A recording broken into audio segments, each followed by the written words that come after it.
Continuamos aquí en Contrapunto. Hace minutos hablábamos con el presidente del Banco Central, Mario Vergara, y terminábamos la nota con él analizando, bueno, lo que puede hacer su proyección política y lo que puede pasar en la definición que tome el propio Frente Amplio en cuanto a renovación interna. Estamos con Daniel Buquet, como les habíamos anunciado, politólogo, para ver un poco lo que ha pasado este año. Estamos cerrándolo ya prácticamente. Daniel, gracias por acompañarnos. Un gusto, como siempre. ¿Cómo cierra el año este gobierno de Vázquez? ¿Cómo lo has visto?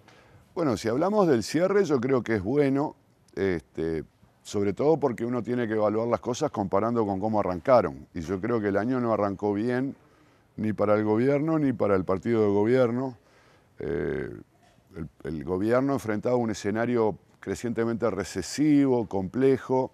El presidente venía cayendo en su popularidad, había caído a lo largo de todo el año pasado, precipitadamente, digamos.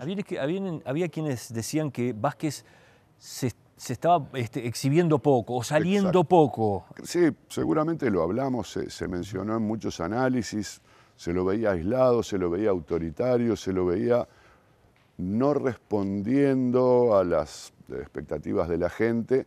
Y yo creo que ahí fue cuando, entre otras cosas, tomó esta medida de reinstalar los consejos de ministros en abiertos el interior, tener mucha más presencia pública y, sobre todo, Vázquez lo hace muy bien, mostrarse sensible, mostrarse abierto a las inquietudes de las personas. Creo que él logró mejorar su propia imagen, pero creo que al mismo tiempo los indicadores económicos, sobre todo de mitad de año para adelante, empezaron a mostrar una inflexión, ¿verdad? Y ese escenario que se veía cada vez más recesivo, bueno, por lo menos se estabilizó, no es espectacular. Entonces, el presidente, que no es que haya pegado un salto de imagen, pero frenó la caída. El escenario, que tampoco ha explotado económicamente, pero se frenó el crecimiento del desempleo, se logró que la inflación se estabilizara en niveles aceptables para el gobierno, las proyecciones de crecimiento para el año finalmente convergieron en un indicador muy pequeño pero positivo, ¿no? Después que venían ajustando a la baja, se estabilizaron ahí en 0,5%. Entonces yo creo que el gobierno cierra bien el año, cierra bien para un año que se presentaba muy difícil, incluyendo además al propio Frente Amplio, que tuvo que enfrentar ni más ni menos que la elección del presidente del Frente Amplio, que es no es que sea solo eso, pero un poco hay una clave entre cómo se relaciona el partido y el gobierno y en qué medida el partido le puede llegar a complicar la vida al gobierno. Y en el escenario de la primera mitad del año, tal vez esa posibilidad de un partido más a la izquierda del gobierno cuestionando al gobierno se veía como una posibilidad patente, sobre todo por los dos candidatos que perdieron, o los tres incluso, los dos que tenían más chance, que perdieron la elección, y el triunfo de Miranda implicó de algún modo que el presidente del Frente Amplio es más amigable con el gobierno que lo que podría haber sido con los otros. Daniel, siguiendo con esta lectura de lo que ha sido el gobierno de Vázquez en este año, su gran talón de Aquiles es la política de seguridad, es Bonomi. Sí. ¿Pensás que va a pasar lo mismo el año que viene? ¿Y por qué no se toma una decisión en ese sentido, si es que va a haber alguna decisión con respecto a la figura del propio ministro del Interior? Tal vez más Bonomi que la política de seguridad, porque de algún modo yo creo que el Ministerio del Interior ha ido modificando su política en la dirección, en muchos casos, que la propia oposición plantea, ¿no? Mejorando la capacidad técnica de la policía, favoreciendo la capacidad de represión de la policía, más allá de que eso no se refleje en cifras significativas, por lo menos, o en la percepción de la ciudadanía de reducción del delito. La política que está haciendo el gobierno es muy similar a la que reclama la oposición. Sin embargo, la imagen del ministro es muy negativa y no parece que el ministro sea capaz de modificar ese aspecto. ¿Lo ves como figura de recambio a Bonomi? Y bueno, podría ser, ¿no? En los sistemas presidenciales, el cambio de ministros es una estrategia que usan los presidentes para resolver problemas de imagen. Esto es independiente de si el ministro es capaz o no, ¿verdad? Puede ser el más talentoso del mundo, pero con una mala imagen en un área de política donde la gente no percibe resultados, el cambio de la figura en términos de percepción y de imagen puede tener un efecto muy, muy considerable, aun cuando no se generen resultados. De todos modos, ahí hay un problema de timing, ¿no? Por un lado, si el presidente cambia un ministro que la oposición reclama que renuncie, bueno, ahí tenés una derrota política que genera un costo. Eso le genera una presión a Vázquez que hasta por eso mismo Bueno, no lo va a tocar claro, por ahora. Y muchos presidentes han actuado. Cuanto más me pidan la renuncia, más lo atornillo, porque también hay una pulseada que los presidentes no quieren perder. Y después tenés otro problema, y es, si yo cambio al ministro, pongo una figura que genere en la ciudadanía mejores expectativas, pero estoy lejos de las elecciones, y con el paso del tiempo la percepción de la ciudadanía sobre la inseguridad no mejora, entonces lo que puede haber sido un beneficio puede terminar perjudicándote. En cambio, yo podría decir, bueno, si voy a cambiar a Bonomi, tal vez no me convenga hacerlo ahora o el año que viene, tal vez espere mejor al 2018, por ejemplo, cuando el efecto en la mejora de la imagen ciudadana se continúe hasta el periodo electoral, por ejemplo. Vayamos al tema, al terreno político partidario. Uno tiene la sensación desde el periodismo de que estamos como en una campaña permanente en todos los sectores. ¿Es realmente, vos sentís lo mismo? ¿Y por qué es eso? ¿Por qué estamos muy lejos del 2019? Sí, bueno, pero yo creo que esto es regular. No conozco estudios, no es mala idea ponerse a trabajar en cuáles son los indicadores que nos dan a entender que algunas acciones de los políticos están orientadas a la campaña electoral. Pero nosotros siempre pensamos que los políticos, una vez que terminó una elección y ocuparon sus cargos, más allá de las tareas inherentes a los cargos, están pensando en la próxima elección. Y eso pasa al día siguiente que asumieron los cargos. Eso es inevitable. Ahora, que se pongan a hacer cosas claramente, explícitamente orientadas, no es tan común. Yo no sé si esto es un adelantamiento respecto de otros periodos, pero está claro que hay muchas movidas en ese sentido, y esto tal vez no sea parejo en todo el espectro político. Los políticos necesitan la presencia permanente, pero entonces allí vos tenés como dos tipos: los que ya están consolidados, la calle Pou en el Partido Nacional, que lo que tiene que hacer es algo así como un mantenimiento de su imagen, pero él tiene su liderazgo dentro del sector y su posición privilegiada dentro del partido que se mantiene incambiada. Entonces está menos urgido de aparecer con ideas nuevas, ¿no? Patear el tablero, mover el avispero o la metáfora que se te ocurra. Hay otros que están en problemas y están más urgidos de generar novedades, ¿no?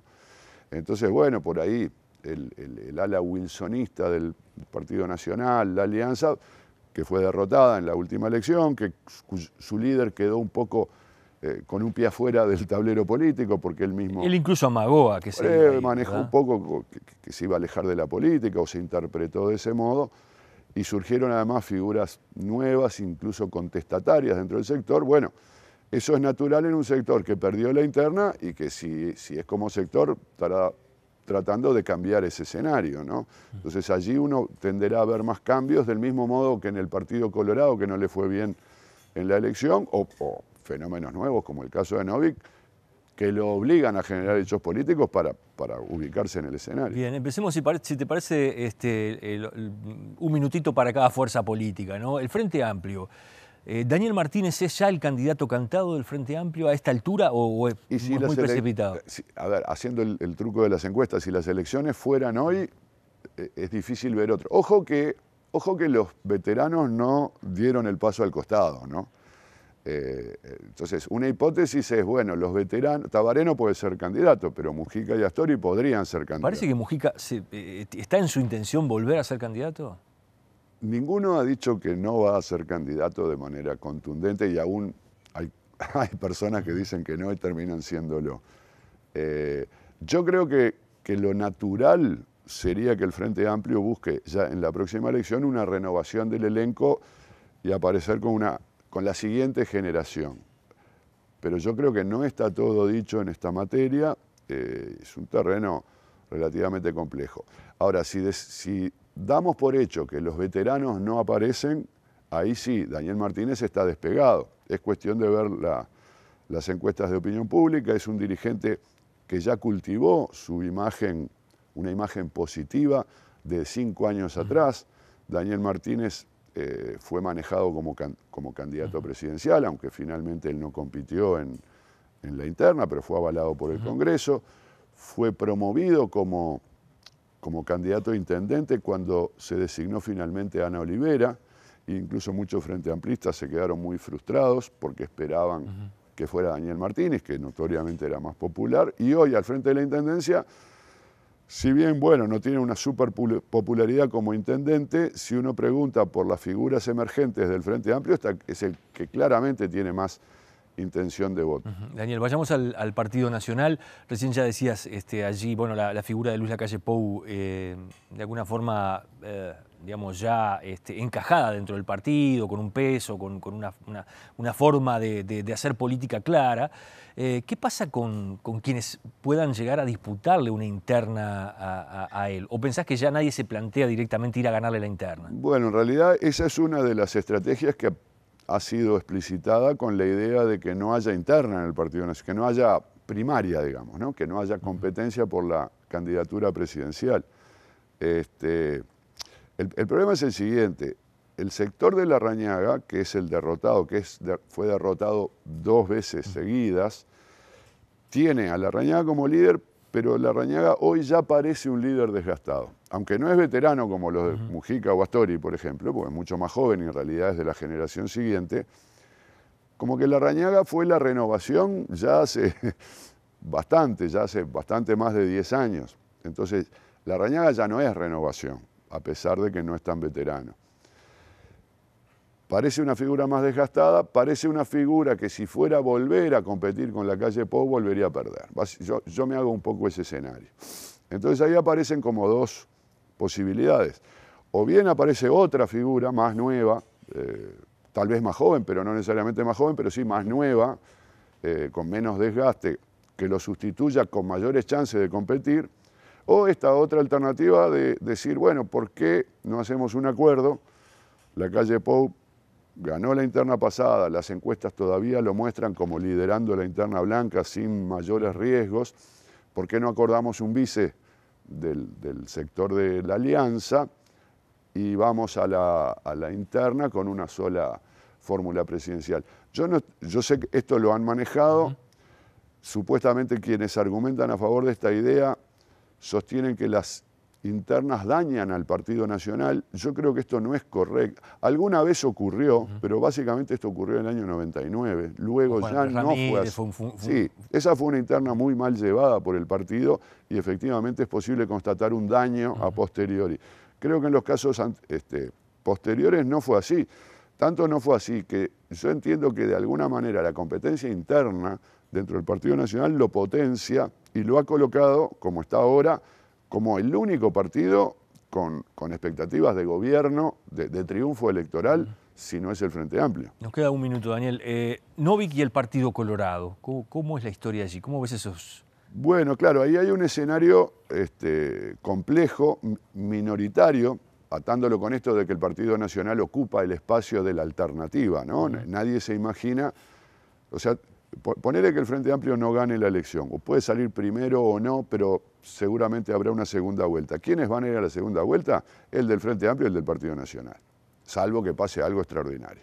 Por lo tanto, después tenemos el escenario de los que ya no serían competidores estrictos por la presidencia, ¿no?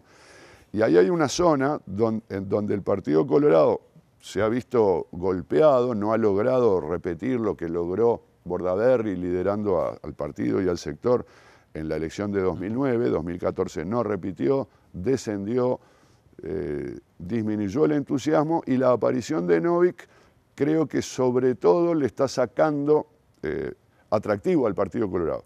Puede ser que la opción de Novik traiga votos de muchos lugares, pero creo que el grueso de sus potenciales votantes son del Partido Colorado y entonces ahí hay una zona de competencia que yo ubicaría más bien a la derecha del espectro ideológico uruguayo, que está sin definir y que dependerá mucho de lo que haga cada uno. Novik ya tiene una estrategia muy mostrada que de alguna manera se reitera respecto de su discurso para la intendencia, ya está ubicado en el espectro político, no con un potencial extraordinario, pero claramente ubicado, y el Partido Colorado al contrario, no está mostrando una novedad hasta el momento. Gracias, Daniel, por habernos acompañado. Fue un gusto, Pepe, como siempre. Muy bien, nosotros nos vamos a la pausa y seguimos aquí en Contrapunto.